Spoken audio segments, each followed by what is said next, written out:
ఆ ఇన్ఫ్లమేషన్ ఎందుకు వస్తుంది అనే దానికి మనం జెనెటిక్ కాజ్ అని చెప్తాం. అంటే అది జీన్స్ ద్వారా, తల్లిదండ్రుల ద్వారా జీన్స్ వస్తాయి. వాళ్ళలో ఉంటే ఆస్తమా వంశపారంపర్యంగా రావచ్చు.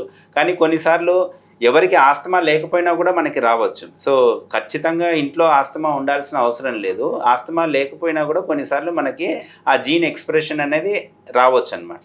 మీరు ఇప్పుడు అంటున్నారు కదా! జీన్స్ కాకుండా నార్మల్ వాళ్ళకి కూడా రావచ్చు అంటున్నారు కదా!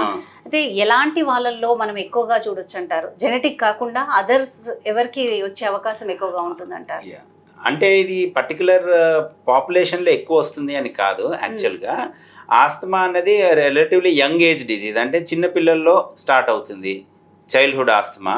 అది కొంతమందికి అడల్ట్‌హుడ్‌లో కూడా కంటిన్యూ అవుతుంది. బట్ చాలా మటుకు అంటే చాలా మటుకు కాదు. కొంతమందిలో అడల్ట్‌లోనే స్టార్ట్ అవ్వచ్చు. చిన్నప్పుడు ఆస్తమా ఉండకపోవచ్చు. సో, బేసిక్‌గా జెనెటిక్ ప్రిడిస్పోజిషన్ ఉన్న వాళ్ళకి ఆ ఎయిర్‌వే ఇన్‌ఫ్లమేషన్ అనేది వస్తుందనమాట.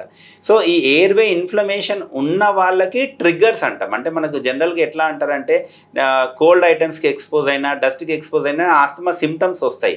అంటే కోల్డ్ ఎయిరో లేకపోతే ఆ డస్టో ఆస్తమాని కాజ్ చెయ్యదు. అది ఆస్తమాని ట్రిగ్గర్ చేస్తుందంతే.